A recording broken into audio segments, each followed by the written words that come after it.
اعوذ باللہ من الشیطان الرجیم بسم اللہ الرحمن الرحیم اللہم وفقنا لما تحب وترضى واجعل عاقبت امورنا خیرا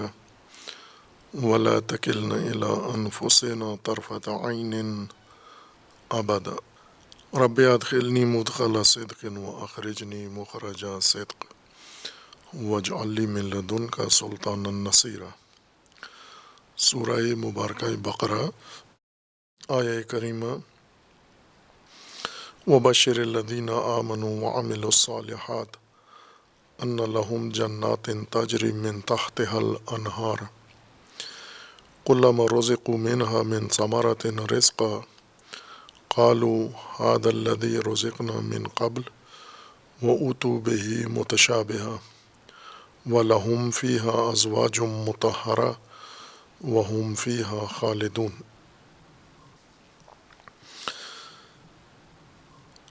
آیہ کریمہ میں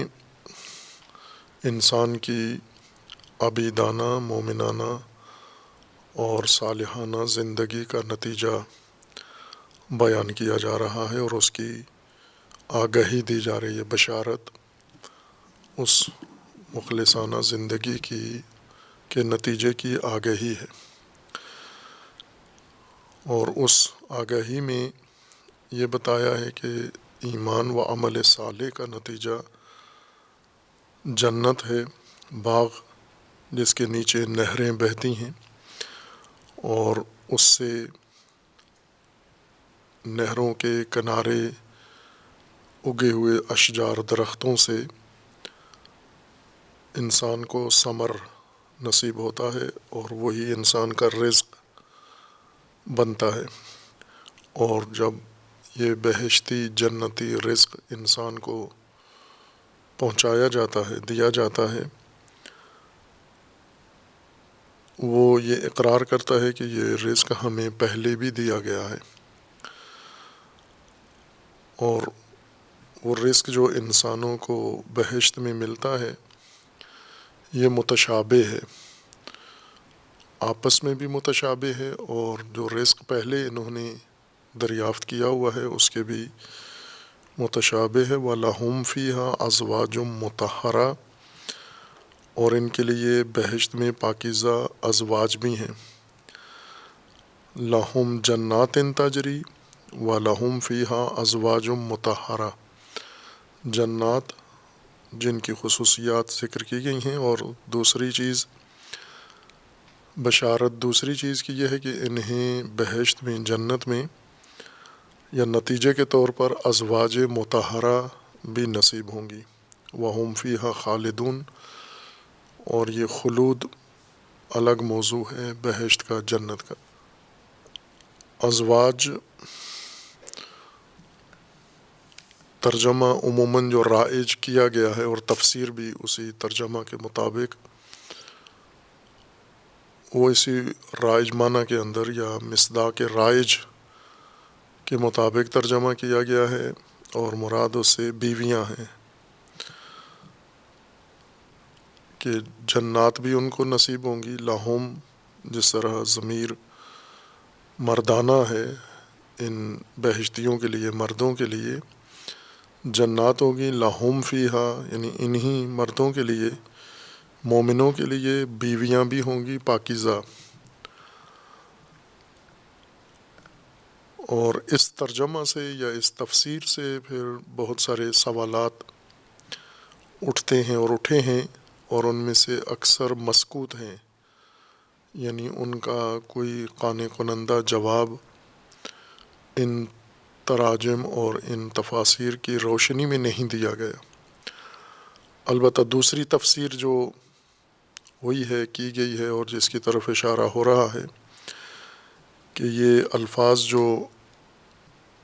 انسان کی عبیدانہ، مومنانہ زندگی کے نتیجے کے بارے میں استعمال ہوئے ہیں،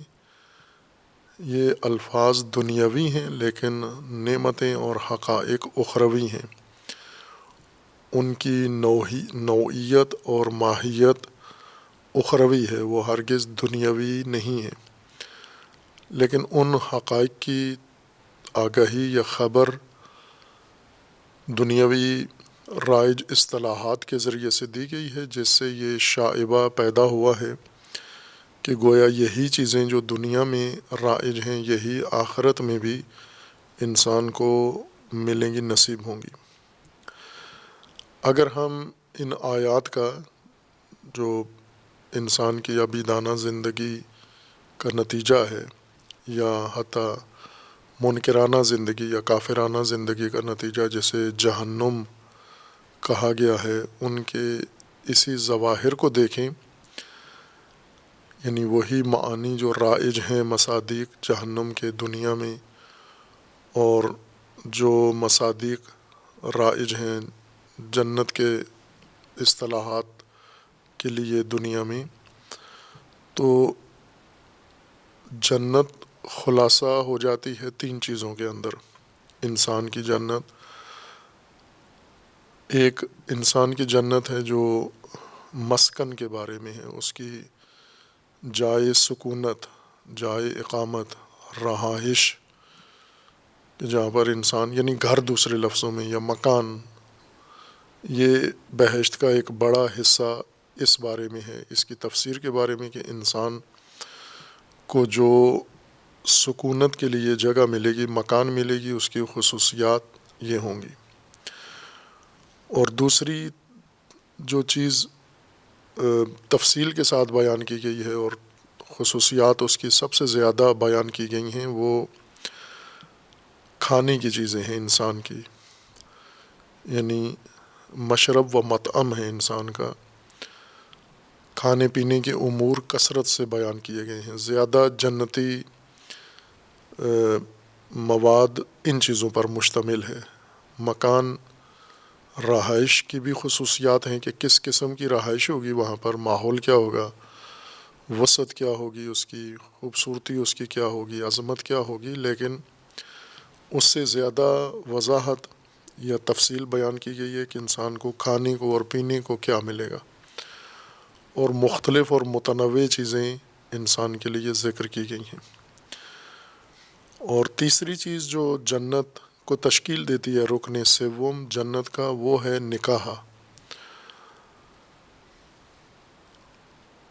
جس طرح مسکن ہے رہائش جنت کی، دوسرا کھانے کے اسباب، پینے کے وسائل ہیں، اور تیسری چیز ہے وہ لذت نکاح ہے کہ جو کثرت سے جنت میں انسان کو میسر ہوگا۔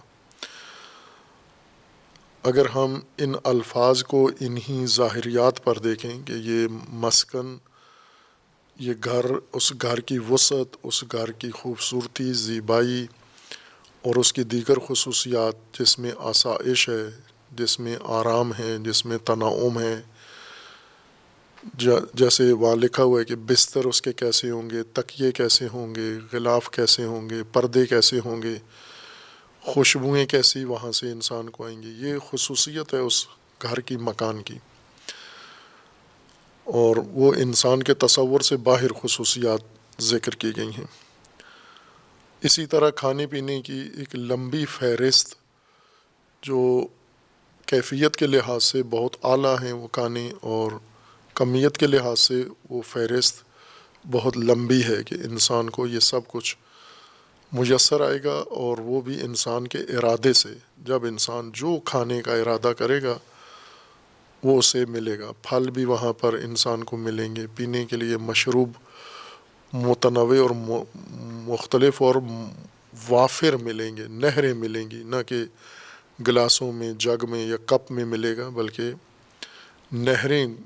اگر انسان کو شربت چاہیے تو شربت کی نہر انسان کو، ہر انسان کو میسر ہوگی۔ دودھ انسان کا مرغوب مشروب ہے اور اس کی نہر انسان کو میسر ہوگی یا نہریں میسر ہوں گی۔ اسی طرح شہد انسان کے لیے مرغوب چیز ہے، کھانے میں بھی ہے اور مشروب میں بھی، یہ بھی نہروں کی شکل میں۔ اور سب سے بڑھ کر شراب، وہ بھی انسان کو نہر کی صورت میں شراب بھی میسر ہے۔ خوب، اور تیسری خصوصیت یہ ہے کہ انسان کو وہاں پر ازواج میسر ہیں، اور ایک نہیں متعدد ہیں، حور دو اصطلاحیں استعمال کی گئی ہیں قرآن کریم میں اس تیسرے نعمت کے بارے میں، نکاح کے بارے میں۔ ایک ازواج ہے اور دوسرا حور ہے، حور عین یا حور، اور ان دونوں کا ترجمہ یا ظاہر مطلب بھی بیویاں ہی بنتا ہے، یعنی خواتین ہیں لیکن زیبائی میں انسان کے تصور سے زیادہ خوبصورت ہیں، حسین ہیں، پرکشش ہیں، جن کا انسان یعنی ایک مرد دنیا میں تصور بھی نہیں کر سکتا، اتنی حسین، دلکش، دلربا یہ خواتین ہوں گی وہاں پر،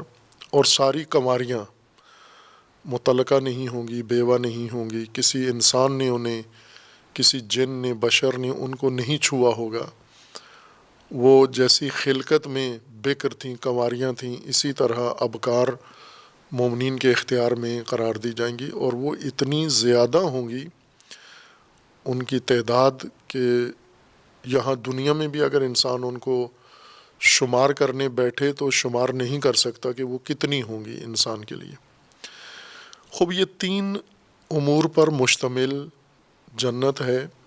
جس کا ذکر کیا گیا ہے، ساتھ ایک اور یعنی نتیجہ اخروی، یہ تو جنت ہے، جنت اخروی نتیجے کی ایک شکل ہے، یعنی باغات اور مکانات، کھانے پینے کے امور، اور نکاح کے لیے جوڑے اور نکاح کے لیے خواتین، بیویاں۔ لیکن قرآن کریم نے نتیجہ اور زبان میں بھی بیان کیا ہے، یوں نہیں کہ فقط جنت ہی کو ہمیشہ ذکر کیا ہے، بلکہ ایک اور قرآن کریم نے اس عبیدانہ، مومنانہ، صالحانہ زندگی کا نتیجہ ذکر کیا ہے، اور وہ ہے لقاء اللہ، اللہ تبارک و تعالیٰ کی لقاء ہے، ملاقات با اللہ، یہ بھی نتیجہ ہی ہے اخروی۔ اب وہ بھی نتیجہ ہے اور یہ بھی نتیجہ ہے، تو اور یہ 2 نتیجے نہیں ہیں، ایک ہی نتیجہ ہے جس کو 2 طریقوں سے بیان کیا گیا ہے، ایک لقاء اللہ اور دوسرا جنات اور اس کے متعلقات جو اس کے اندر ہیں۔ اگر ان کو ظاہری معنی پر ہی لیں، جس طرح تفسیر ترجمے کیے گئے ہیں، ازواج سے مراد بیویاں اور باقی پھلوں سے مراد یہی پھل، اور گھروں سے مراد ایسے ہی گھر جیسے دنیا میں ہیں، تو اس میں کئی سوال اٹھتے ہیں، جیسا عرض کیا تھا کہ اس کے جواب نہیں دیے گئے۔ زیادہ تر مفسرین اپنی بحث میں سرے سے سوال اٹھایا ہی نہیں ہے، اور اگر سوال اٹھایا ہے تو اسے جواب دیے بغیر گزر گئے ہیں۔ مثلاً یہی ازواج کا ایک سوال اس کے بارے میں یہ ہے کہ اگر اخروی نتیجے میں جنت میں انسان کو بیویاں ملیں گی تو بیویاں تو مردوں کو ملتی ہیں، تو کیا جنت مختص ہے مردوں کے ساتھ، اور اعمال صالحہ و ایمان کا نتیجہ مردوں کو ملے گا؟ خواتین، مومن خواتین جو ایمان بھی رکھتی ہیں، ابدیت بھی رکھتی ہیں، اور اسی طرح اعمال صالحہ بھی بجا لاتی ہیں، یہ محروم رہیں گی نتیجے سے، ان کے لیے کوئی چیز ذکر نہیں ہے، ان کا ذکر بھی نہیں ہے کہ خواتین بہشت میں کہاں ہوں گی، جائیں گی بھی جنت میں یا نہیں جائیں گی، اگر جائیں گی تو انہیں ملے گا کیا وہاں پر، اور خصوصاً جو اصطلاحات استعمال کی گئی ہیں وہ مختص ہیں مردوں کے ساتھ، یا بعض معترضین کے مطابق کہ یہ مردانہ بہشت ہے، مردانہ جنت ہے اور زنانہ نہیں ہے، خواتین مکمل نظر انداز ہیں، اور اس سے پھر بحث کو کھینچ کے لے گئے ہیں اگلے مرحلے میں، یعنی دنیاوی مرحلے میں لے آئے ہیں کہ جب آخرت میں خواتین نظر انداز ہیں تو اسلام میں یا دین میں خواتین سرے سے ہدایت کے مرحلے میں بھی نظر انداز ہیں، حقوق میں، حدود میں، اور پھر اس کے کافی شواہد بھی ہیں، موجود ہیں، جیسے اشارہ کیا تھا کہ دین کے خلاف، اسلام کے خلاف جو کام کیا گیا ہے کتابی شکل میں یا اظہارات کے طور پر، اس کا مواد خود مسلمان علماء نے فراہم کیا ہے۔ جب وہ یک طرفہ تفسیریں کرتے رہے ہیں، توجیہات کرتے رہے ہیں، اور متوجہ نہیں تھے کہ ان کے بیانات کے لوازمات کیا ہیں، اور جو معتقد نہیں ہیں، معترض ہیں، وہ آپ کے بیانات کے مطابقت کو دیکھے بغیر اس کے لوازمات کو زیادہ توجہ کرتے ہیں کہ اگر یہ ایک بات ہے تو اس کا لازمہ یہ ہے۔ اور وہ لازمہ یہ ہے کہ خواتین کو سرے سے انسانی درجہ دین نہیں دیتا، خواتین انسان سمجھے نہیں جاتی، مرد ہیں انسان، اور خواتین متاع ہیں مردوں کے ہاتھ میں، جس طرح باقی چیزیں وسیلہ ہیں، جیسے حیوانات وسیلہ ہیں، جیسے باقی چیزیں وسیلہ ہیں مرد کے لیے، یا مرد کی عیش کے لیے، یا اس کی آسائش کے لیے، یا اس کی ضرورت کے لیے، آرام کے لیے، یا لذت کے لیے۔ عورت بھی انسان نہیں ہے بلکہ انسان مرد ہے، اور یہ اس کی لذت کا ذریعہ ہے، وسیلہ ہے۔ اور اس پر انہوں نے کتابیں بھی لکھی ہیں۔ پھر اسی طرح نتیجے میں چونکہ خواتین نظر انداز ہیں، تو پھر یہ دیکھا گیا کہ آیا تعلیمات میں ان کی طرف کوئی ذکر ہے یا نہیں ہے۔ اس چیز کو انہوں نے زیادہ برملا ابھار کے ذکر کیا ہے، جو کچھ مسلمانوں نے یا مسلمان علماء نے ذکر کیا ہے، اس کو بڑھا چڑھا کر مبالغات کے ساتھ پرورش دے کر اس موضوع کو، اور نتیجہ یہ لیا ہے کہ خصوصاً اسلام، باقی ادیان کے اوپر بھی یہ اعتراض ہے، چونکہ ان کے اندر بھی یہی ذکر ہے، یعنی ان کی جنت بھی مردانہ ہی ظاہر ہوتی ہے، لیکن اسلام کو انہوں نے زیادہ ہدف قرار دیا ہے، اور یہ کہا ہے کہ خواتین کو اول سرے سے انہوں نے انسان نہیں سمجھا، اور دین کی تعلیمات خواتین کے لیے نہیں ہیں، جیسا کہ نتیجے میں بھی ان کا ذکر نہیں، اور نتیجے میں بھی وہ وسیلہ ہی ہیں لذت کا۔ جیسے یعنی خواتین کا ذکر کہاں آیا ہے؟ باغات، اشجار، ثمرات، رزق اور ازواج، یعنی یہ ایک پوری فہرست ہے، ایک مینیو ہے، جو شخص بھی بہشت میں جائے گا اس کو یہ چیزیں، یہ وسائل دیے جائیں گے لذت کے۔ کچھ لذت کے وسائل ہیں جو کھانے کے ہیں، جیسے اس کو پھل ملیں گے، کھانے کی لذت ہے۔ کچھ اس کو انہار ہیں، جس طرح سورہ محمد صلی اللہ علیہ وآلہ وسلم میں یہ صراحت کی گئی ہے، انہار، 4 نہریں جنت کی ذکر کی گئی ہیں، جو صاف شفاف میٹھے پانی کی نہریں ہیں، دودھ کی نہریں ہیں، اور شہد کی نہریں ہیں، اور شراب کی نہریں ہیں۔ یہ وسیلے ہیں۔ بہشت میں اصل مہمان کون ہے؟ وہاں پر وہ مرد ہے، مومن ہے، عمل صالح اور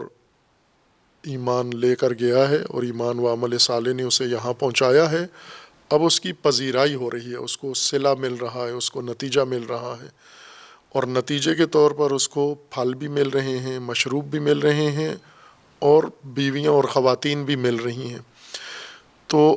یہاں پر ہم یہ دیکھیں کہ خواتین یا نساء کس زمرے میں ہیں۔ نساء یوں نہیں ہے کہ مہمانوں کے زمرے میں ہیں کہ یہ چیزیں خواتین کو بھی ملیں گی، مردوں کو بھی ملیں گی، بلکہ خواتین مردوں کو ملیں گی، پھل جس کو ملیں گے ساتھ عورت بھی ملے گی، اس کو عورتیں ملیں گی، پاکیزہ عورتیں بھی ملیں گی۔ بس عورتیں وسیلہ آسائش کے طور پر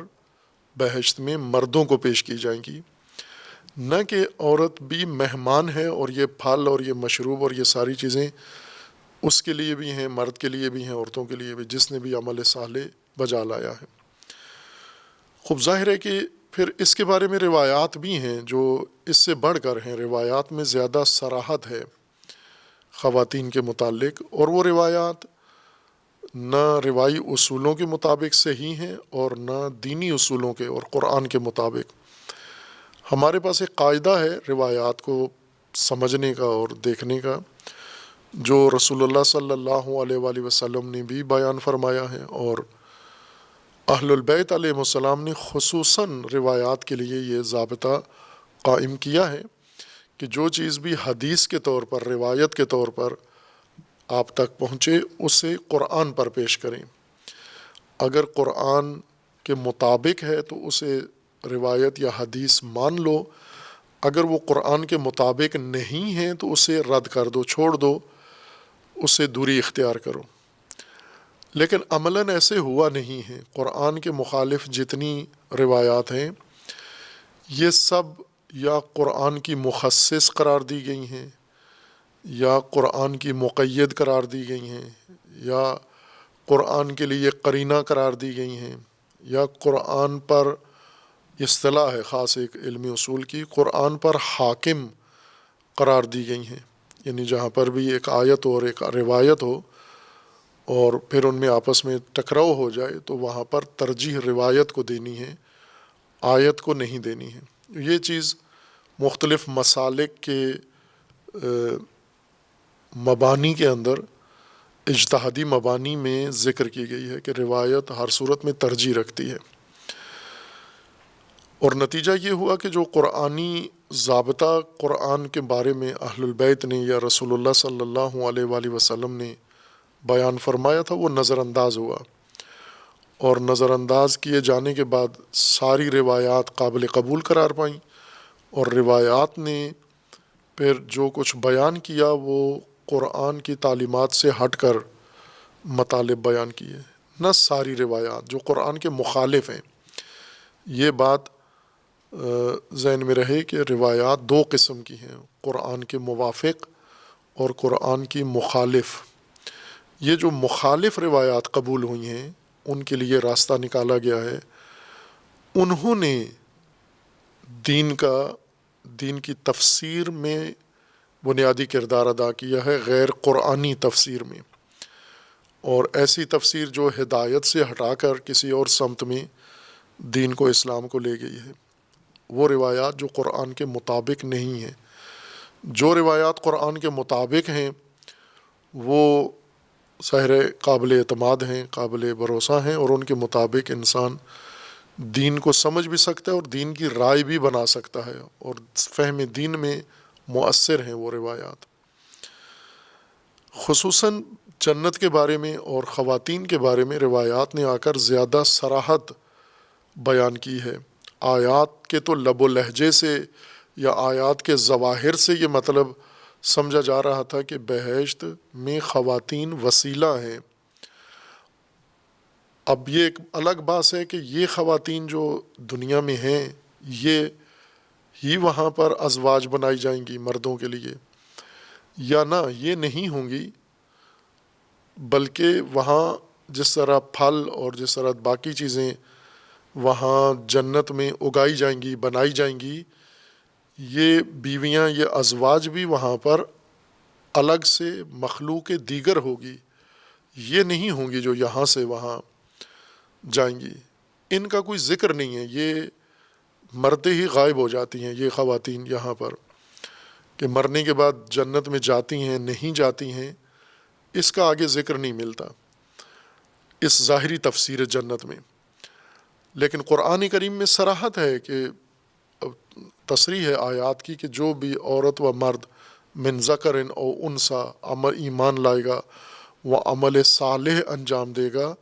اس کو اللہ تبارک و تعالی حیات طیبہ عطا فرمائے گا۔ قرآن نے کہیں بھی فرق نہیں رکھا عورت اور مرد میں،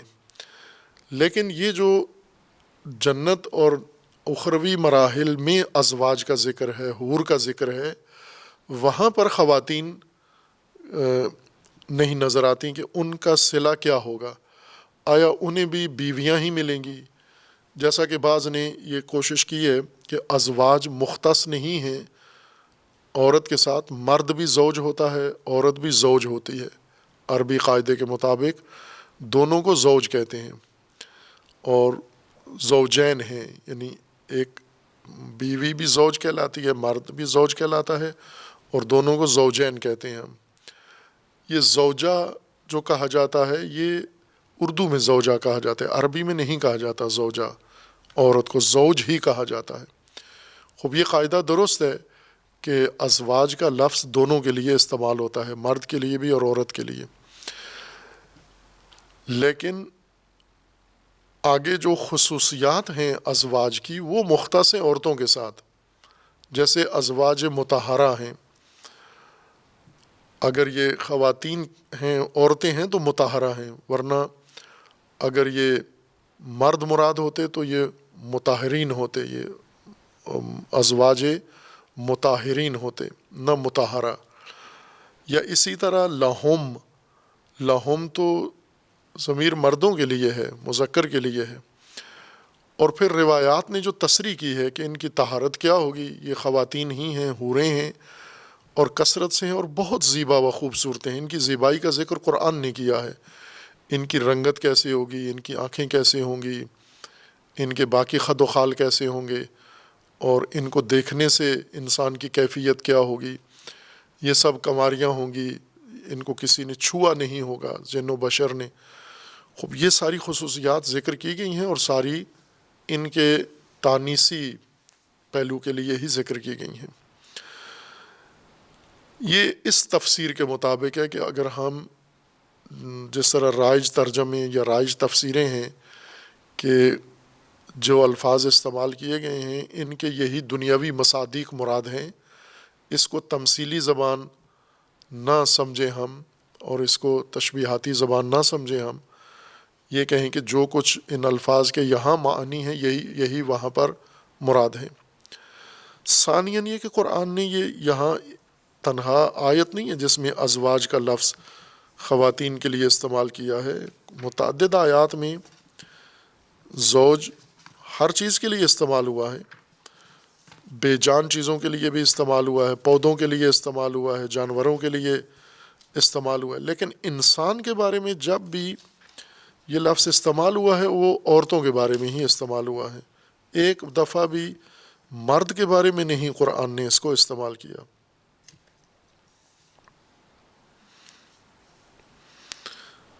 جیسے سورہ مبارکہ بقرہ میں ہے، آیا 35 میں ہے، وَقُلْنَا یا آدم اسکن انت وزوجک الجنہ. آدم اور زوج یعنی آدم اور حوا،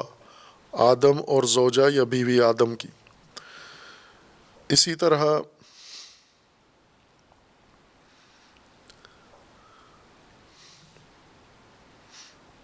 حضرت آدم کے بارے میں سورہ اعراف میں ہے،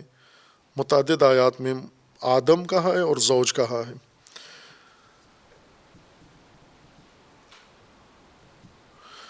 یا سورہ احزاب میں رسول اللہ صلی اللہ علیہ وآلہ وسلم اور آپ کے اس منہ بولے بیٹے کا واقعہ ہے زید کا، کہ جہاں پر رسول اللہ صلی اللہ علیہ وآلہ وسلم نے اپنے منہ بولے بیٹے کی شادی کروائی اور وہ شادی کامیاب نہیں ہوئی، زوجہ راضی نہیں تھی اور وہ خوش نہیں تھی، اور زید بار بار رسول اللہ سے آ کے یہ بتاتے تھے کہ وہ میرے ساتھ خوش نہیں ہے وہ عورت،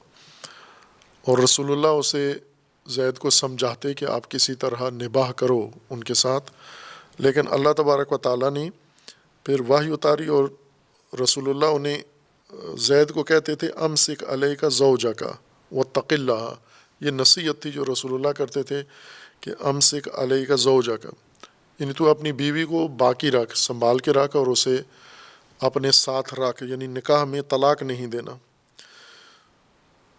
اور بعد میں اللہ تعالیٰ نے حکم دیا اور وہ طلاق ہو گئی اور پھر اس خاتون سے رسول اللہ نے شادی کر لی. یا اسی طرح سورہ بقرہ میں ہیں جب وہ دو فرشتے جو آ کر لوگوں کو جادو سکھاتے تھے، فَيَتَعَلَّمُونَ مِنْهُمَا مَا يُفَرِّقُونَ بَيْنَ الْمَرْءِ وَزَوْجِهِ. آدمی انسان مرد اور اس کی بیوی کے درمیان اختلاف ڈالتے تھے، بس یہاں بھی زوج سے مراد بیوی ہے. یا حضرت زکریا کے بارے میں ہے اور حضرت ابراہیم کے بارے میں ہے کہ ان کو جب اللہ تبارک و تعالیٰ نے اولاد دی تو ان کی بیویاں وہ بچہ پیدا کرنے کی کیفیت میں نہیں تھیں، سن رسیدہ تھیں، یائسہ تھیں، اور اللہ تبارک و تعالیٰ نے انہیں جب اولاد کی بشارت دی اور انہیں تعجب ہوا کہ ہم سے کیسے اولاد ہوگی، تو وہاں بھی لفظ زوج استعمال ہوا ہے، اور وہ بھی بیوی کے لیے ہے۔ فاستجبنا لہ ووہبنا لہ یحییٰ واصلحنا لہ زوجہ، حضرت زکریا کو یحییٰ ملے، اور وہ بھی اس صورت میں کہ پہلے ان کی زوجہ، ان کی بیوی کی اصلاح کی گئی۔ اسی طرح متعدد آیات ہیں جہاں بھی انسان کے بارے میں قرآن کریم نے زوج کا لفظ استعمال کیا ہے، ایک دفعہ بھی شوہر کے معنی میں نہیں استعمال کیا۔ البتہ منحصر نہیں ہے انسان کے بارے میں، بلکہ قرآن کریم کی فراوان آیات ہیں جن میں اللہ تبارک و تعالیٰ کا فرمان ہے کہ ہم نے ہر چیز سے، جو پودے ہیں انہیں بھی زوج، بصورت زوج بنایا ہے۔ سورہ حج میں ہے کہ وَأَنبَتَتْ مِنْ كُلِّ زَوْجٍ بَهِيجٍ، نبات جو اگائے ہیں اللہ تبارک و تعالیٰ نے، تو ان میں زوج بنائے ہیں، پودے زوج ہیں، جوڑے ہیں۔ اور اسی طرح زمین سے کم انبتنا من کل زوج کریم، زمین سے ہم نے، سورہ شعراء میں ہے، ہم نے جوڑے پیدا کیے ہیں۔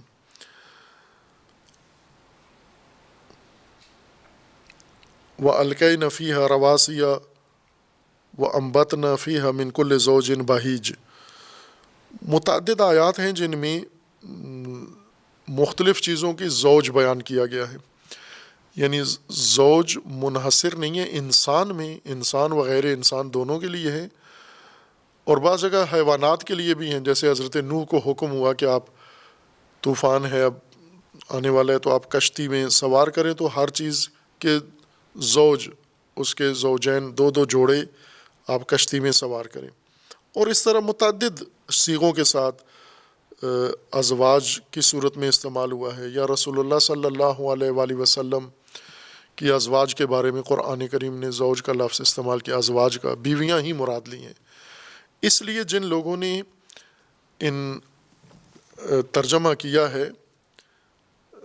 لہم فیہا ازواج مطہرہ، ان کے لیے پاکیزہ بیویاں ہوں گی، وہ قرآن کے اصطلاح کے مطابق ٹھیک معنی کیا ہے انہوں نے، چونکہ باقی آیات کے اندر بیویاں ہی مراد ہیں، کسی جگہ بھی شوہر کو قرآن نے زوج نہیں کہا، ہر جن لغتاً کہہ سکتے ہیں آپ اس کو۔ اب باقی آیات اگر یہاں پر آپ کہیں گے کہ چونکہ زوج دونوں کو کہا جاتا ہے، عورت اور مرد، لہٰذا دونوں مراد ہیں، تو پھر باقی ساری آیات میں بھی دونوں مراد لیے جائیں گے، جبکہ وہاں کسی ایک جگہ پر بھی مرد کو زوج نہیں کہا، بیویاں ہی کہا گیا ہے۔ خب زوج عربی لفظ ہے اور اس کا معنی جفت ہے، جوڑا، وہی جو اردو میں ہم مراد لیتے ہیں وہی مراد عربی میں بھی، اور قرآن نے بھی وہی اصطلاح مراد لی ہے، اس سے جوڑا، ان کوئی چیز ایک جیسی دو چیزیں جو ایک دوسرے کے بغیر نامکمل ہوں، وہ دونوں مل کر ایک واحد تشکیل دیتی ہیں، ان کو زوج کہتے ہیں، نہ کہ کوئی سی دو چیزیں ملا دیں۔ لغتاً کہہ سکتے ہیں، مثلاً آپ لکڑی کے ساتھ پتھر رکھ دیں، لکڑی اور پتھر کو آپس میں جوڑا بنا دیں، خوب گنتی میں آپ نے دو دو کر دیا ان کو، لیکن یہ ریاضی میں زوج ہوں گے، ریاضی میں طاق اور زوج دو عدد ہیں۔ زوج ریاضی میں اس کو کہا جاتا ہے جو مساوی تقسیم ہو جائے، اس کو زوج کہتے ہیں، جو مساوی تقسیم نہ ہو اسے طاق عدد کہتے ہیں۔ یہ یا زوج و فرد کہتے ہیں، یا زوج اور طاق، جفت اور طاق کہتے ہیں اردو میں۔ زوج اور فرد، فرد وہ عدد ہے جو مساوی تقسیم نہ ہوتا ہو، تقسیم ہونے کی صورت میں ایک طرف زیادہ عدد ایک طرف کم عدد ہو، جیسے 5 یا جیسے 3 ہے، اس کو تقسیم کریں، دو مساوی عدد میں تقسیم نہیں ہوتا، اگر مساوی کریں تو ایک عدد کو توڑنا پڑتا ہے، مثلا 3 کو اگر تقسیم کریں تو ایک طرف 2 ہوگا ایک طرف 1، تو مساوی نہیں ہے۔ اگر مساوی کریں کہ ایک طرف 1.5 اور دوسری طرف 1.5، تو ایک کو توڑ دیا ہم نے، عدد نہیں رہنے دیا، اور جو ٹوٹ جائے ریاضی میں اس کو عدد نہیں شمار کرتے، وہ جو ٹوٹ جائے، جو منکسر ہو جائے، لہٰذا ان کی اپنی اصطلاح ہے۔ ریاضی کے مطابق کسی چیز کو بھی زوج آپ بنا سکتے ہیں، چونکہ زوج گنتی ہے 2 جو مساوی تقسیم ہو جائے، لیکن لغت میں اور قرآن کی اصطلاح میں اور علوم کی اصطلاح میں زوج ہر چیز سے نہیں مل کر بنتے، بلکہ زوج ایک جیسی دو چیزیں، اور وہ بھی اس طرح کی ایک جیسی دو چیزیں جو ایک دوسرے کا لازمہ ہوں، جو ایک دوسرے سے مربوط ہوں اور ایک دوسرے کی تکمیل کریں، یعنی دونوں مل کر ایک حقیقت تشکیل دیں اور وہ حقیقت ان دونوں سے ترکیب پاتی ہو، اس کو زوج کہتے ہیں۔ لہٰذا نر اور مادہ یہ زوج ہیں، چونکہ ایک ہی سنخ سے ہیں دونوں، یعنی جس سنخ کا نر ہے اسی سنخ سے مادہ بھی ہو، اور یہ نر و مادہ دونوں ایک دوسرے کی ضرورت ہیں، ایک دوسرے کا لازمہ ہیں، اور ایک دوسرے کے تکمیل کرتے ہیں، یعنی ایک دوسرے کی کوئی ضرورت پوری کرتے ہیں، یا دونوں مل کر ایک شیء سوم تشکیل دیتے ہیں، اس وجہ سے ان کو زوج کہا جاتا ہے۔ خوب اسی معنی میں میاں بیوی کو بھی زوج کہا جاتا ہے۔ عورت مرد زوج نہیں ہے، چونکہ کوئی عورت کسی دوسرے مرد کے لیے کوئی زوجیت تشکیل نہیں دیتے۔ یہ زوج ان کو کہتے ہیں جن کے درمیان نکاح ہوا ہو، جن کے درمیان عقد قائم ہوا ہو، جو باقاعدہ میاں بیوی ایک دوسرے کے لیے سمجھے جاتے ہوں، جس عرف میں بھی ہیں۔ اگر مسلمانوں میں ہیں تو ان کے درمیان عقد ہوا ہو، نکاح ہوا ہو، اگر اہل کتاب میں ہیں تو اہل کتاب کی رسم کے مطابق، قانون کے مطابق ان دونوں کے اندر ازدواج کا عمل محقق ہوا ہو، اگر مسلمان بھی نہیں ہیں، اہل کتاب بھی نہیں ہیں، کسی اور سلسلے سے تعلق رکھتے ہیں، تو اس کے مطابق جو ازدواج کا قانون ہے، اس قانون کے مطابق اگر دونوں جڑے ہیں تو ان کو زوج کہا جائے گا، ورنہ کوئی عورت کوئی مرد کسی دوسرے کے ساتھ زوج تشکیل نہیں دیتے، اس کا ایک ضابطہ ہے، قانون ہے۔ خوب اس قانون کی روح سے زوج عورت اور مرد، شوہر اور بیوی میاں دونوں کو کہا جاتا ہے۔ لہٰذا یہ توجیہ نکل سکتی ہے اگر کرنا چاہیں، جس کا کوئی قرینہ نہیں ہے۔ اگر ہم ظاہری معانی لیں، یعنی اس بہشت کے متعلق جو قرآن کا بیان ہے، اس کو ہم تمثیل نہ قرار دیں، اس کو تشبیہ اور متشابہات میں سے نہ سمجھیں، اور اس کو ہم محکمات میں سے سمجھیں، صریح سمجھیں کہ جو معانی ان کے دنیاوی مصادیق ہیں یہی اخروی مصادیق ہیں، اس صورت میں ان کا یہی معنی بنتا ہے کہ یہ بیویاں ہیں، اور توجیہ کر کے مرد کے لیے کہہ سکتے ہیں، لیکن قرینہ کوئی نہیں ہے، دلیل اس توجیہ کے اوپر موجود نہیں ہے۔ اور خصوصاً یہ جو تین خصوصیات اگر ظاہری معنی میں ہم لیں بہشت کو، اور اس کو متشابہات میں نہ لے جائیں اور تعویل نہ کریں، یعنی اس کو اپنی اصل کی طرف نہ پلٹائیں، تشبیہ کو اس چیز کی طرف نہ لے جائیں جس کے لیے یہ تشبیہ لائے ہیں ہم، تو اس صورت میں یہ بہشت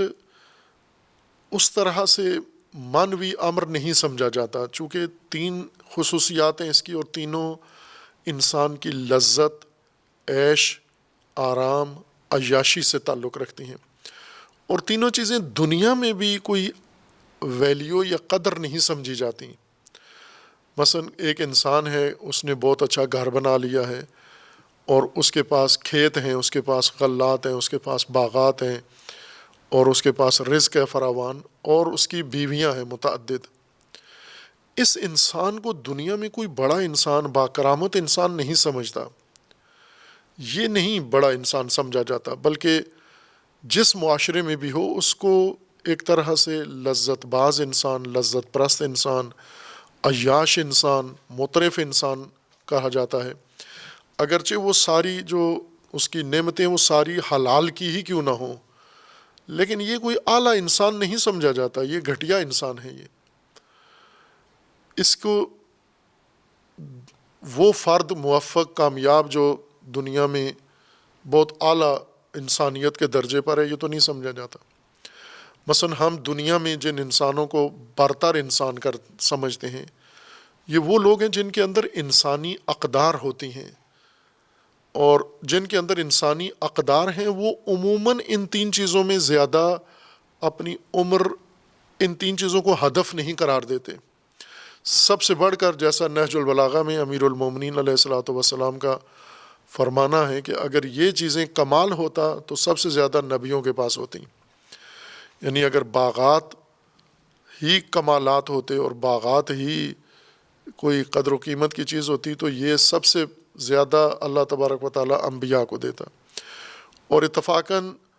جو انبیاء کی اقوام تھیں ان کا اعتراض بھی یہی ہوتا تھا کہ ان کے پاس تو باغات ہیں نہیں ہیں، یہ تو توحیدست ہیں یا مفلس ہیں. اکثر انبیاء اس طرح سے تھے، امیر کبیر اس طرح دولت مند ثروت مند نہیں تھے. یہ ان کا ایک بڑا اعتراض ہوتا تھا کہ اگر یہ اللہ کی طرف سے ہیں تو اللہ نے باغات کیوں نہیں دیے، خزانے ان کو کیوں نہیں دیے، ان کو بڑے بڑے گھر اور محل کیوں نہیں دیے اللہ تبارک و تعالیٰ نے. اگر یہ کام کرتے انبیاء، مثلاً اپنی نبوت کے لیے بڑے بڑے گھر بناتے جس کو ہم بہشت سمجھ رہے ہیں، دنیا میں اس کو اگر بنائیں تو بھی اتنی ہی قابل قدر ہونی چاہیے جتنی آخرت میں ہے. آخرت میں اگر یہ نہریں، شربت کی نہریں، دودھ کی نہریں، شراب کی نہریں، یہ شہد کی نہریں، یہ آخرت میں نعمتیں ہیں تو دنیا میں بھی نعمتیں ہیں. تو دنیا میں پھر اگر یہی انبیاء اپنے لیے، اپنی بیویوں کے لیے کثرت سے ازدواج کرتے اور اپنے بچوں کے لیے، اپنے لیے بڑی بڑی حویلیاں بناتے، بڑے بڑے محل بناتے، اور ان محلات میں ہر طرف خوشبوئیں ہوتیں اور ان کے اندر نوکر چاکر ہوتے اور ان کے اندر حرم سرا ہوتا، ان کے اندر خواتین ہوتیں. خوب یہ کیا ہے لوگوں نے، یہ سلاطین نے اس طرح کی بہشت دنیا میں بنائی ہے. جن لوگوں نے بنائی ہے ان کی مذمت خود قرآن نے بھی کی ہے، ان کو نہیں بڑا انسان سمجھا. جب یہ یہاں پر بڑھائی کے لیے نہیں ہے، یہاں بڑھائی ہے ایمان و عمل صالح. ایمان و عمل صالح ایک قانون ہے ہمیشہ کہ نتیجہ جب کسی چیز کا برآمد ہوتا ہے، جیسے ہم دنیا میں دیکھیں کہ درخت ہے اور اس کا نتیجہ پھل ہے، نتیجہ ہمیشہ سبب سے بڑھیا ہوتا ہے، افضل ہوتا ہے. مثلاً ہم درخت کو دیکھیں اور پھل کو دیکھیں تو قدر کے لحاظ سے پھل زیادہ قیمتی ہوتا ہے، بلکہ درخت کی قیمت بھی اسی پھل کی وجہ سے ہے. اور درخت اگر پھل نہ ہو تو یہ درخت کسی کام کا نہیں ہے. بعض درخت تو ایسے ہیں کہ انسان کے کسی کام کے نہیں ہیں، بعض ایسے ہیں جانوروں کے بھی کسی کام کے نہیں ہیں، وہ ان کے پتے بھی نہیں کھاتے، بے قیمت درخت ہیں، ان کی لکڑی بھی کسی کام کی نہیں ہے. بعض پھلدار درخت ایسے ہیں کہ ان کی نہ پھل ان کا، نہ پتا ان کا، نہ جڑ ان کی، نہ تنا ان کا، وہ کسی کام کا نہیں ہے، صرف اس کا پھل ہے جس وجہ سے اس درخت کی اتنی قیمت ہے. تو نتیجہ ہمیشہ سبب سے افضل ہوتا ہے، سبب سے بڑھیا ہوتا ہے نتیجہ. سبب قرآن نے ایمان و عمل صالح قرار دیا ہے، اور نتیجہ کھانا پینا، آسائش، رہائش اور نکاح. نکاح اب ایک مہذب لفظ استعمال کیا جا رہا ہے، ورنہ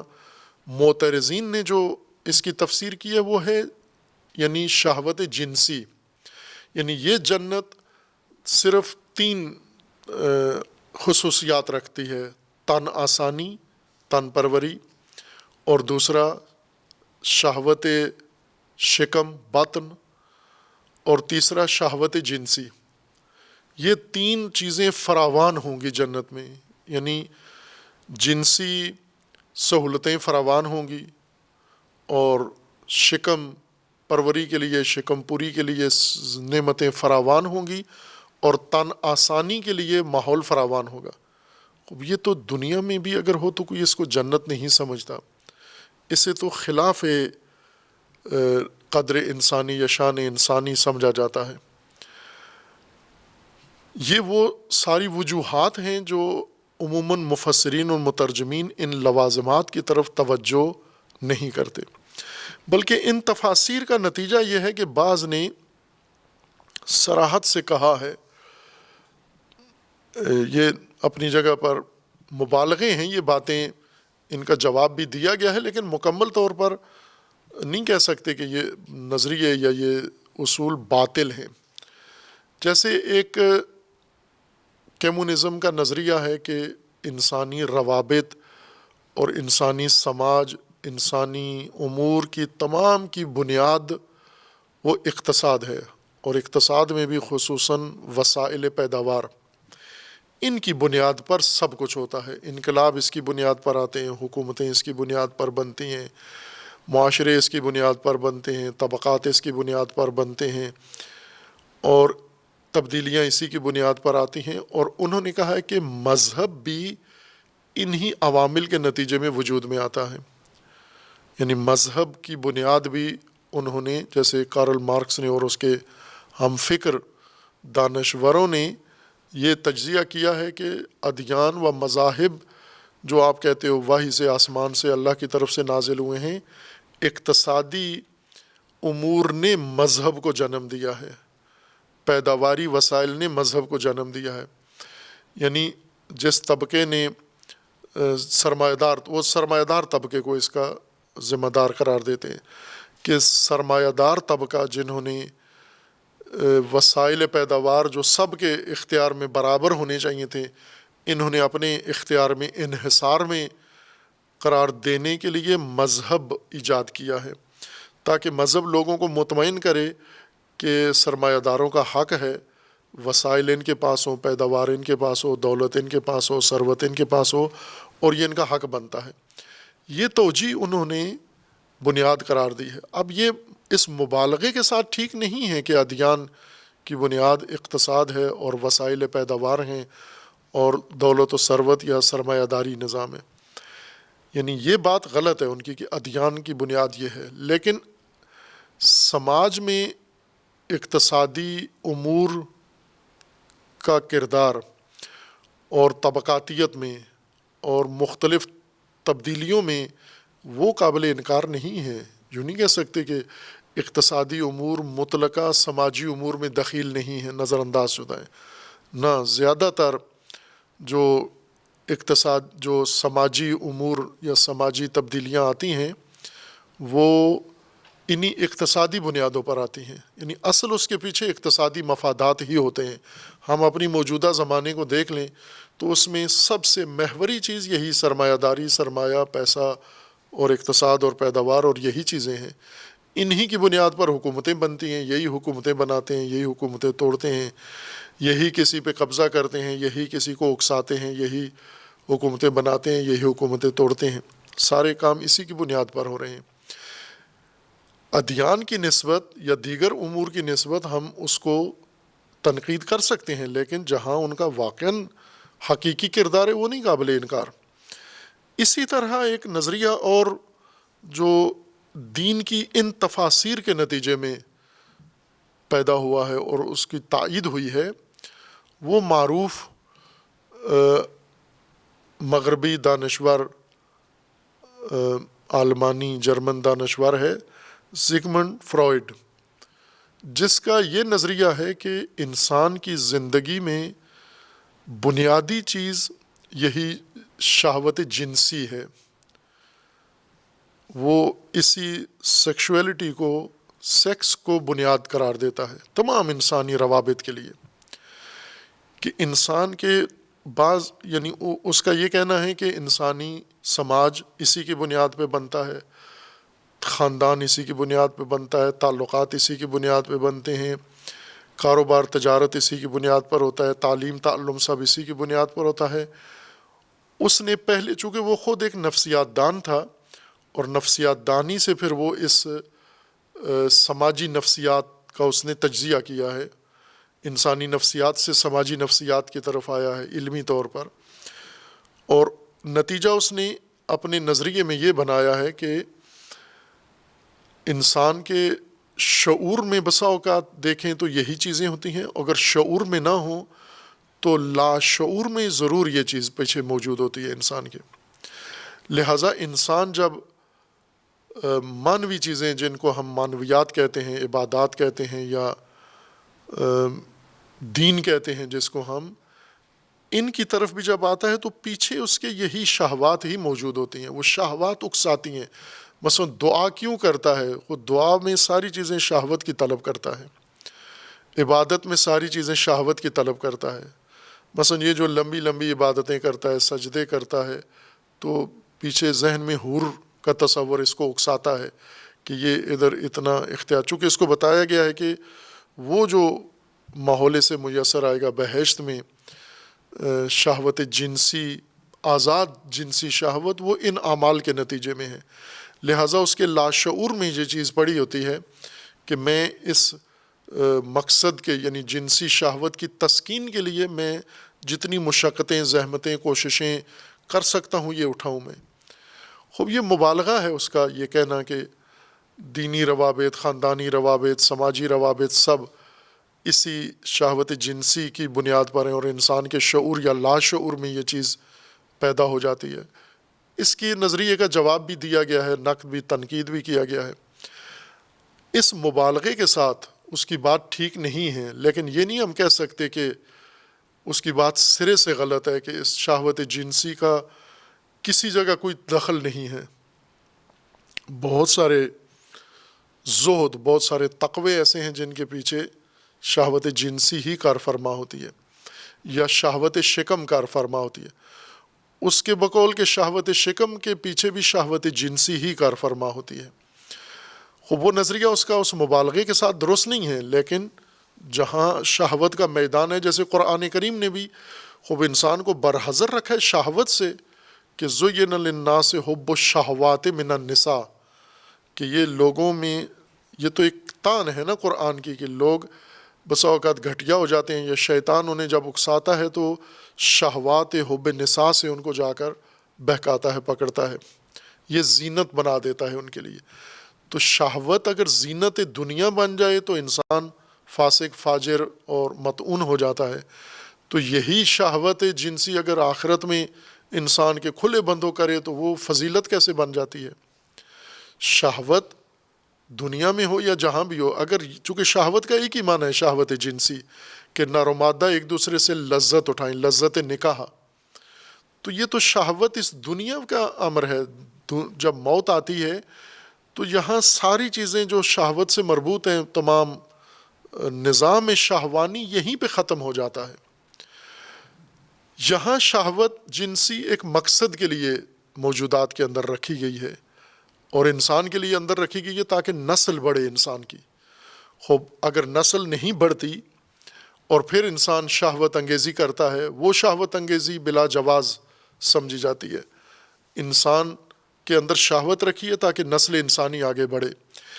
خوب بہشت میں تو نسل نہیں پیدا ہونی، بچے نہیں پیدا ہونے، ان ازواج نے حاملہ نہیں ہونا، ان حوروں نے۔ اور یہ حوریں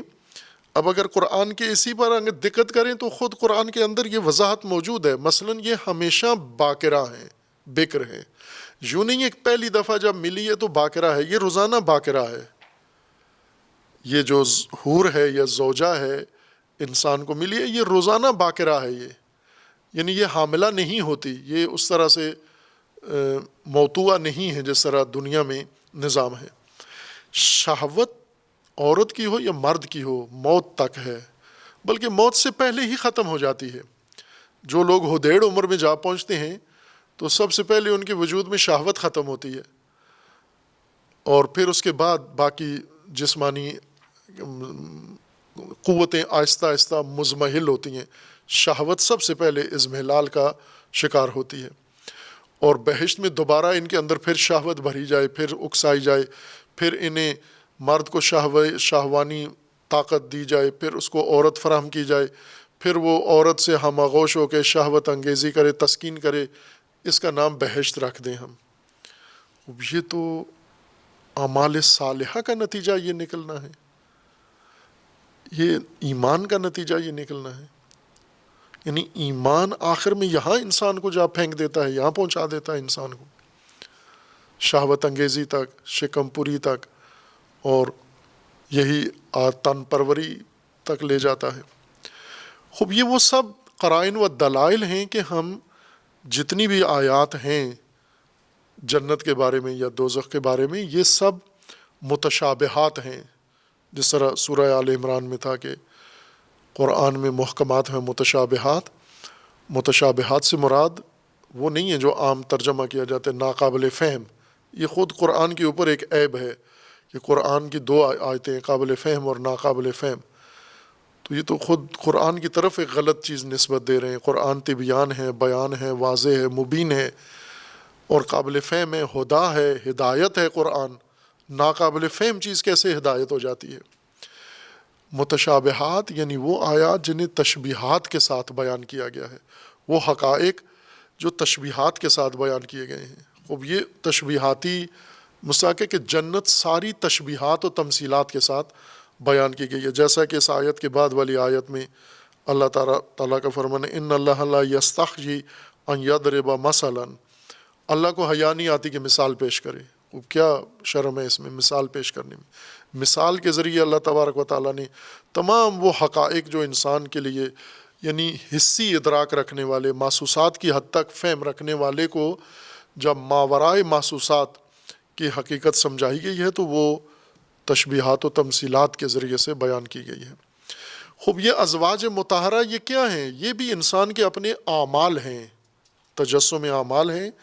اس کے اعمال مجسم ہو کر اس کے ساتھ ہیں، اس کے ہم نشین ہیں، زوج ہیں اس کے۔ انسان کا ساتھی اس کا عمل ہے، انسان کا ساتھی اس کا ایمان ہے،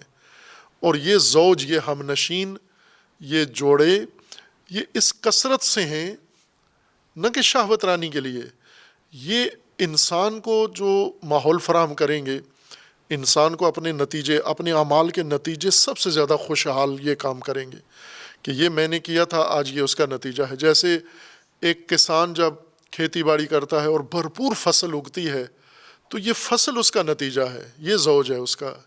اس کے ساتھ ہم نشین رہتا ہے اور اس کو لذت اٹھاتا ہے۔ یہاں پر نہ یہ کہ جنسی شہوت ابھر آتی ہے اور جنت کو ہم نے یعنی نعوذ باللہ اس طرح آلودہ ترین جگہ فرض کیا ہوا ہے، نعوذ باللہ، کہ وہاں کھانا پینا بھی اس کے علاوہ کوئی کام نہیں ہے۔ جنتی جو ہمیشہ کھا رہا ہے، پی رہا ہے، ایک نہر سے اٹھتا ہے دوسری نہر پہ چلا جاتا ہے، ایک دسترخوان سے اٹھتا ہے دوسرے دسترخوان پہ، انار کھا کھا کے تھکتا ہے دوسرے پہ چلا۔ خوب یہ سب کچھ اگر کھاتا ہے، ہضم کیسے کرتا ہے؟ ہضم کر کے وہ فضولات کدھر جاتے ہیں؟ پھر جنت گندی کرتا ہے، پھر پخانہ کرتا ہے بہشت میں جا کر۔ یہ چونکہ جو کھاتا ہے رزق وہ پخانہ بن کے نکلتا ہے، تو وہ یہ سارے کام کرے گا۔ یا بہشت ہے، یہ جفت گیری کرتا ہے، ایک عورت کے بغل سے اٹھ کے دوسری کے پہلو جا سوتا ہے، یہ بہشت ہے۔ یہ ایمان و عمل صالح انسان کو آخری نتیجہ یہ نکال کے دیا ہے، اور وہ بھی ابدی اور ہم فیہا خالدون، ہمیشہ کے لیے یہ کام کرے اب جا کر۔ خوب ظاہر ہے یہ نہ قرآن کے ساتھ سازگار ہے نہ عقل کے ساتھ سازگار ہے۔ یہ ازواج مطہرہ انسان کے اپنے پاکیزہ اعمال ہیں جو مجسم ہو کر انسان کے ساتھ ہم نشین ہوں گے، دن رات انسان کے ساتھ ہوں گے، اور انسان ان کے ساتھ محشور ہوگا۔ ہر انسان دوسرے انسان کے ساتھ اس کا کوئی تعلق نہیں ہوگا، ہر انسان کا صرف اپنے اعمال کے ساتھ تعلق ہوگا۔ جو کچھ اس نے کیا ہے اس کی بہشت یہ ہے۔ وہ جس طرح کہا کہ جنت 3 چیزوں کا نام ہے، رہائش، کھانا پینا اور ازواج، نکاح۔ یہ تینوں چیزیں دراصل انسان کے اپنے اعمال ہیں، وہ ماحول جو انسان کے لیے بنا ہوا ہے اس کے اعمال کا تجسم ہے یہ ماحول۔ اور یہ جو نعمتیں ہیں کھانا پینے کے زبان میں جن کو ذکر کیا گیا ہے، یہ خوشگواریاں، یہ انسان کے اپنے اعمال ہیں جو اب یہاں آ کر اس کو نتیجہ دے رہے ہیں۔ اور یہ ازواج یہ اس کے اعمال ہیں جو ہم نشین ہیں، جفت ہیں، زوج ہیں، اس کا ساتھی ہیں۔ یہی وہ چیزیں ہیں جو انسان کو اس بہشت اعلیٰ کے لیے وہاں پر مدد دیں گے۔ یہ زمینی دنیا ہے، اس کے اندر ہم نے اعمال صالحہ و ایمان عمل کیا، اس کے نتیجے میں ہمیں یہ نتائج ملے۔ یہ نتائج اب انسان کے لیے مددگار ہوتے ہیں اصل جنت کے لیے یا اصل نتیجے کے لیے۔ یعنی اس کو جنت نہ کہیں ہم، چونکہ وہ باغ نہیں ہے، وہ لقاء ہے، لقاء اللہ کے لیے، جو اصل انتہا ہے انسان کی، جہاں پر جا کر انسان نے یعنی انسان کے تکامل کا سفر جہاں پر آ کر انتہا پذیر ہوتا ہے اور انسان لقاء اللہ کے درجے پر فائز ہوتا ہے۔ تو کیا یہ بیویوں کے ساتھ لیٹا ہوا انسان، یہ انار اور سیب سے پیٹ بھرا ہوا انسان، یہ لقاء اللہ کرنے جائے گا؟ اس کو تو ہوش ہی نہیں ہے۔ لقاء اللہ وہ پاکیزہ انسان ہے جس کے ازواج مطہرہ پاکیزہ ہم نشین، اس کے اعمال پاکیزہ ہیں۔ جیسے انسان ہے ایسے ہمارا تجربہ نہیں ہے، لیکن جن کا ہے تجربہ، مثلا اگر کسی نے بہت اچھا ایک نظریہ قائم کیا ہے، جیسے کیا ہے لوگوں نے یہاں اعمال صالحہ انجام دیے ہیں، ان کے لیے سب سے بڑی لذت جس چیز سے حاصل ہوتی تھی، مثلا جس نے کوئی بھی نئی چیز کشف کی ہے، جس نے بجلی کشف کی ہے، اسے بیوی کے ساتھ سونے میں زیادہ لذت آتی تھی، یا اپنا جو کام دیکھتا تھا کہ میں نے کیا شاہکار کیا ہے، میں نے اس اندھیری ظلمانی دنیا کو روشن کر دیا ہے، یہ اس کو زیادہ لذت دیتا تھا، خب لا محالہ یہ زیادہ لذت دیتا تھا۔ اور اتفاقاً بیویوں کے ساتھ سونے والے بجلی کشف کر ہی نہیں سکتے، چونکہ یہ روایات کے اندر ہے کہ جو بھی یعنی محاورے بھی ہیں، روایات کے اندر بھی ہے کہ ذُبح العلوم فی فروج النساء، کہ علوم کمالات عورتوں کی شرمگاہوں میں دفن ہو گئے ہیں۔ یعنی مراد کیا ہے کہ وہ مستعد افراد، وہ بندے، وہ مرد جن کو اللہ تعالیٰ نے بڑی صلاحیتوں سے نوازا تھا، یہ عورتوں سے ہی جدا نہیں ہوئے، یہ عورتوں کے ساتھ ہی ہم نشین رہے، اور ساری زندگی عورتوں کے ساتھ بسر کر دی، نہ اپنے آپ کو کمال تک پہنچایا، نہ اپنے کمال کے ذریعے دنیا میں کوئی کام کر کے دکھایا،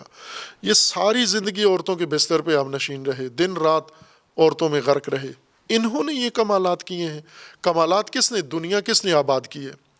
یہ ساری ٹیکنالوجی، یہ کون ہیں؟ یہ وہ ہیں جو دن رات جاگتے رہتے ہیں۔ کسی نے یہ روایت ہے امام حسین علیہ السلام، حضرت امام زین العابدین علیہ السلام سے یہ روایت ہے کہ امام حسین علیہ السلام کے اولاد کم کیوں ہے، تھوڑے کیوں ہیں اولاد ان کی؟ تو اس نے کہا کہ مجھے تو یہ تعجب ہے کہ یہ چند بچے جو پیدا ہو گئے ہیں یہ کیسے پیدا ہوئے ہیں؟ تو انہوں نے کہا کیا مطلب آپ کا کہ یہ جو چند ایک پیدا ہو گئے ہیں آپ کو ان پہ تعجب ہو رہا ہے؟ خود امام کے فرزند کہہ رہے ہیں کہ مجھے یہ تعجب ہے کہ یہ جو چند بچے پیدا ہو گئے ہیں یہ کیسے پیدا ہو گئے ہیں؟ تو کہا کیا؟ انہوں نے کہا کہ امام حسین علیہ السلام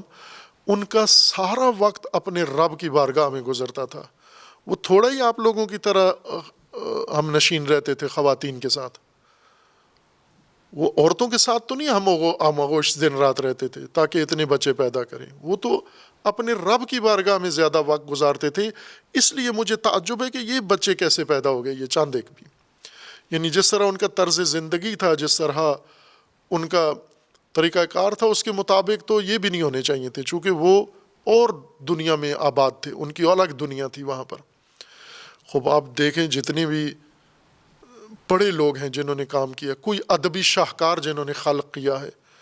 خوب کیا عورتوں کے پہلو میں جا کر یہ کام کیا انہوں نے؟ شراب پیتے پیتے، کھانے کھاتے ہوئے انار کے دسترخوانوں پر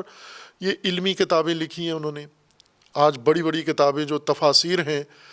جس میں یہ وہ مفسرین جو تفاسیر لکھی ہیں اور تفاسیر میں یہ تفسیریں کر رہے ہیں جنت کو شاہوانی بنانے کی،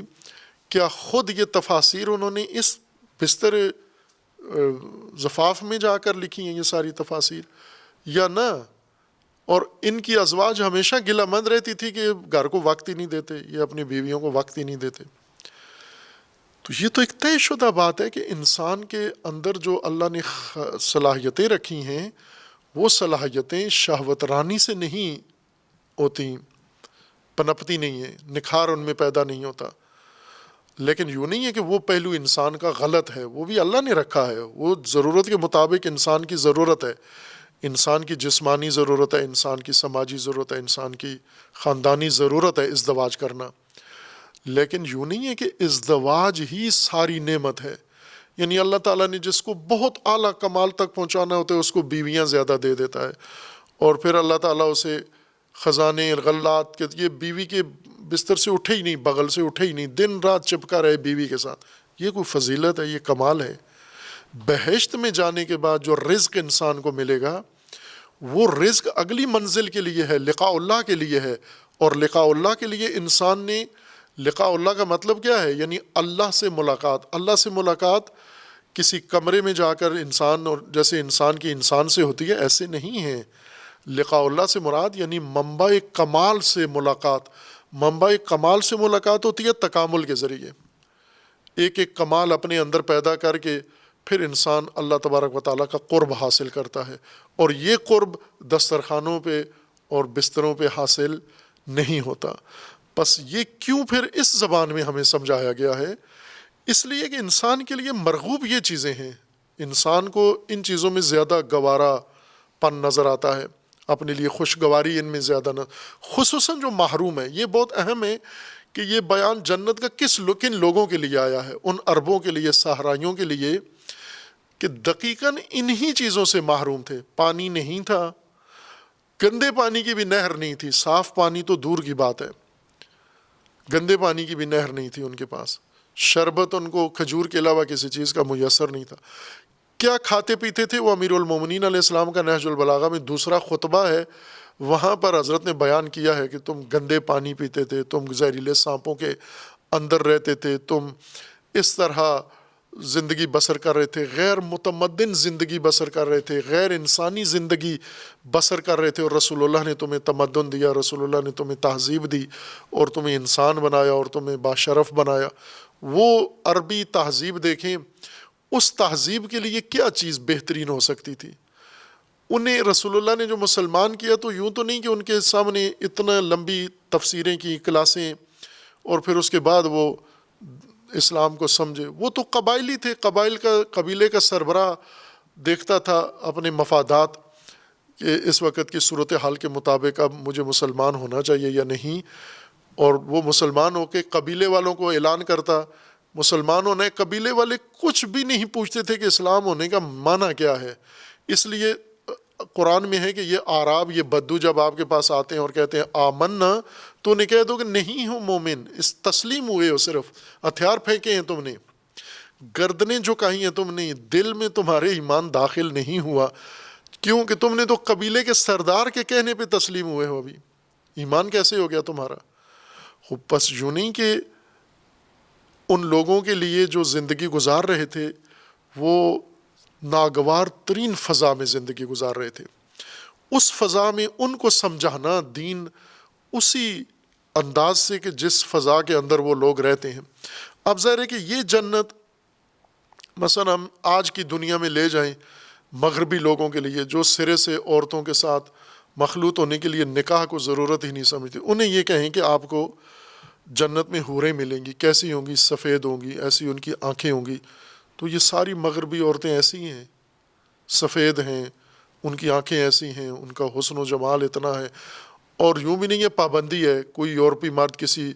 شادی شدہ عورت کے ساتھ ہم آغوش ہونا چاہے اس کو راضی کر لے، اس کے ساتھ ہو جائے، غیر شادی شدہ سے کرنا چاہے، یعنی کسی بھی عورت کے قربت حاصل کرنا چاہے، اگر وہ عورت خود راضی ہے یورپی قانون کے مطابق تو کر سکتا ہے اس کے ساتھ۔ اس کے لیے تو یہ رغبت نہیں ہے، یہ چیزیں جو یہاں ذکر کی گئی ہیں، یہ اس صحرائی کے لیے لذت ہیں یہ چیزیں، اور وہ لذت، وہ گوارا چیزیں جو اس کی زبان میں بیان کی گئی ہیں۔ اب دوسروں کو پتہ ہے کہ یہ تمثیل ہے، یہ تشبیہ ہے، اور تشبیہ اس ماحول کے مطابق دی جا رہی ہے، اور اس ماحول کے مطابق ہونا یہ نہیں کہ دوسروں کے لیے اب یہ جنت نہیں ہے، یہ دوسروں کے لیے یہ بیان کافی ہے کہ جب ایک کے لیے تمثیل بیان ہو گئی ہے تو دوسرا اس سے خود استفادہ کر لیتا ہے۔ مثلا آج جو پانی کے علاقوں میں رہتے ہیں لوگ جنہیں پانی کی کمی نہیں ہے تو وہ بھی اس بیان سے مستفید ہو سکتے ہیں، فرض کر سکتے ہیں۔ جیسے مثلا ہم لوگوں کو بتانا چاہتے ہیں سیلاب زدگان کی حالت کیا ہے، سیلاب زدگان کا احساس دلانے کے لیے سارے دنیا کو سیلاب میں ڈبونا ضروری ہے، پھر انہیں پتہ چلے گا سیلاب کیا ہوتا ہے۔ ایک علاقے میں سیلاب آ جائے، دوسروں کو بتاؤ کہ یہ سیلاب زدگان اس مصیبت میں ہیں، تو وہ دوسرے زیادہ سمجھ لیتے ہیں کہ ان پہ کیا گزر رہی ہے، قیامت گزر رہی ہے۔ تو یوں نہیں کہ فرد کو اس ماحول میں رکھ کر ناگواری میں پھر خوشگواری تمثیل کے ذریعے بتانا پڑتی ہے۔ جس طرح ابھی آج کل دنیا مثلا زلزلے آتے ہیں، ایک خاص علاقے کے اندر ایک شہر پورا دب جاتا ہے، ساری دنیا تل ملا اٹھتی ہے، ساری دنیا اس کے ساتھ ہمدرد بن جاتی ہے۔ تو کیا ساری دنیا کو ملبے میں دبائیں پھر اس کو احساس ہو کہ ملبے میں ناگواری کیا ہے؟ ملبے کی، زلزلے کی حالت میں، سیلاب کی حالت میں، بحرانوں کی حالت میں انسانوں کو، کچھ انسانوں کے ساتھ ہو یہ ناگواری دوسروں کو سمجھ میں آ جاتی ہے۔ دوسروں کو سمجھانے کے لیے ایک طبقہ بھی مبتلا ہو جائے، دوسرے سب سمجھ جاتے ہیں کہ یہ کیا مصیبت ہے، اور اس سے نکلنے کے لیے پھر سارے چارہ جوئی کرتے ہیں۔ لہٰذا اس ناگوار ترین زندگی میں یہ خوشگواریاں ان کو سمجھ یہ آ سکتی تھیں۔ لہٰذا وہ جو اخروی حقیقتیں ہیں جو بالکل دنیا سے مختلف ہیں، چونکہ یہ دنیاوی نظام سارا یہیں پہ ختم ہو جائے گا، جسم کی شہوات، جس طرح قرآن میں ہے کہ بہشت میں غضب نہیں ہوگا، غل نہیں ہوگا، نفرت نہیں ہوگی کسی سے۔ خوب یوں تو نہیں کہ یہ منفی چیزیں ختم ہو جائیں گی، باقی رہیں گی ساری، احساسات و جذبات وہ بھی نہیں ہوں گے، یہ سب اس دنیا کی چیزیں ہیں۔ وہاں پر عقل ہوگی، وہاں پر فراست ہوگی، وہاں پر انسان کی روح ہوگی اور پاکیزہ ہوگی۔ بہشت میں پاکیزہ ہیں سارے۔ ازواج کیوں مطہرہ ہوں گی؟ کیا ضرورت ہے ان کو پاک بیویاں دینے کی یا پاک ازواج؟ چونکہ یہ خود پاک ہیں، یہ بہشتی خود پاک ہیں، اس وجہ سے ان کو پاک کی ضرورت ہے۔ جو کچھ بھی جو کچھ ان کے لیے ذکر کیا گیا یہ سب پاک ہے۔ یہ پاک کیا ہے؟ ان کے اپنے اعمال کا نتیجہ ہے، ان کے اپنے اعمال کا تجسم ہے۔ چونکہ یہ پاک تھے، ان کے اعمال پاک تھے، لہٰذا یہ پاکیزہ ان کا ماحول یہاں پر تشکیل پایا ہے۔ وَهُمْ فِيهَا خَالِدُونَ، اسے بعد میں بیان کریں گے۔ وصلی اللہ علی محمد وآلہ الطاہرین۔